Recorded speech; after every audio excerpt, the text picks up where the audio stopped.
considering not on the roster today, Matt Guard's come in as definitely a somber aficionado, playing a little bit more Brigitte, while Prophet moves to that Zarya position. Yeah, I mean, look, Prophet is one of the better Brigittas in the league, but I think his Zarya is just needed in this lineup right now. And I think Guard, we've seen him play Sombra extremely well. I know a very strong hero in the meta. You expect him to be able to play the Brigitte as well. So let's see, the Spark are going to come out with, so like you mentioned, well, you can see a lot of different setups.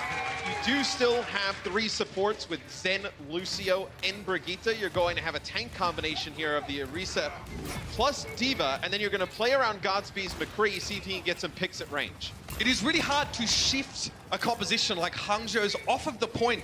You have to take the fight directly to them. You need to get past that Orisa. He's a flash by Godspeed. He's stunned immediately. The bubble target not getting stunned by that one at all. And there it is. Good open to the fight here for Hangzhou. Godspeed gets that damage on Gesture. The Discord orb going a long way.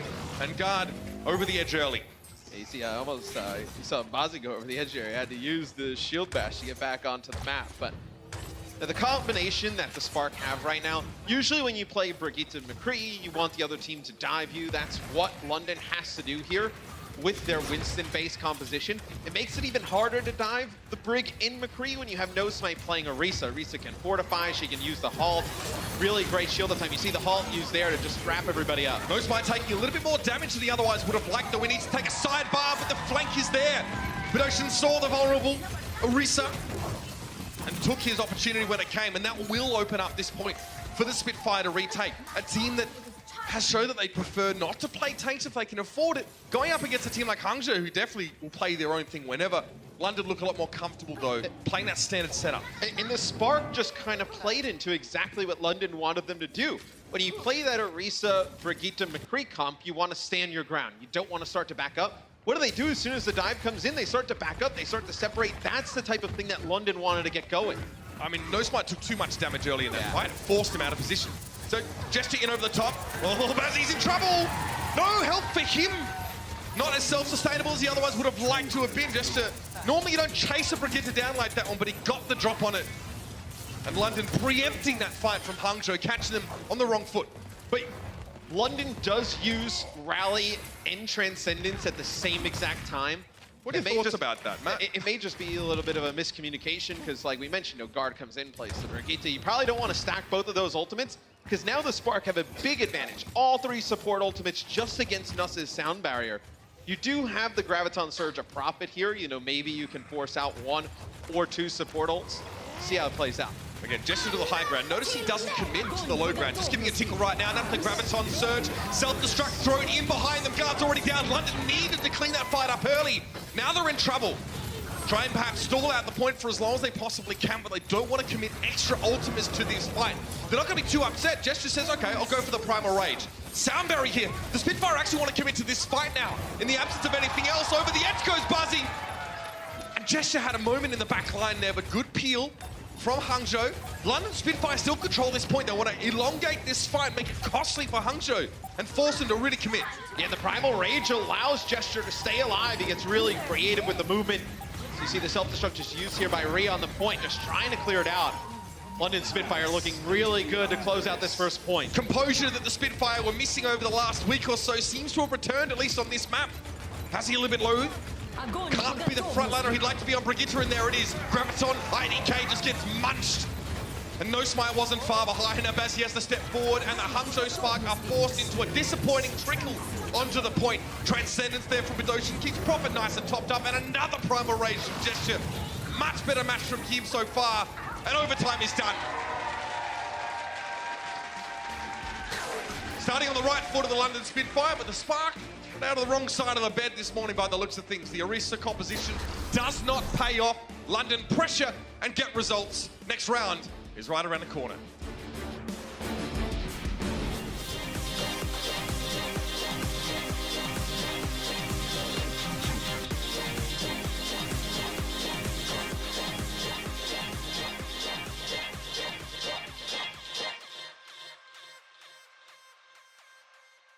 You just gotta keep moving forward.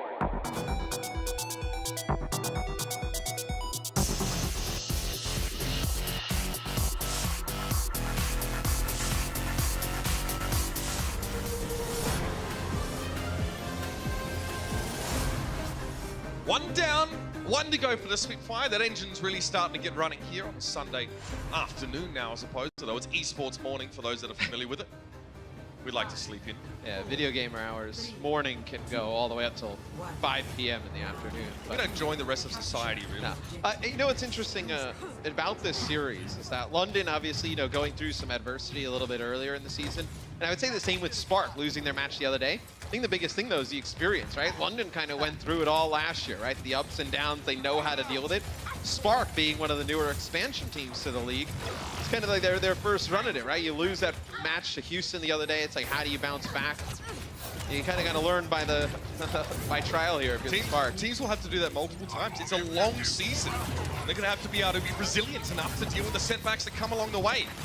Notice the Prophet here has not been deeply involved in the fighting early on, just trying to get as much charge as he possibly can, but the Spitfire are able to repel no smite comfortably enough, and with that key engage tool, the Spark are not inclined to fight. You know, Prophet plays a little bit further back in that fight, but I think it's one of the things we've seen from him on Zarya in the limited time. Just stays alive.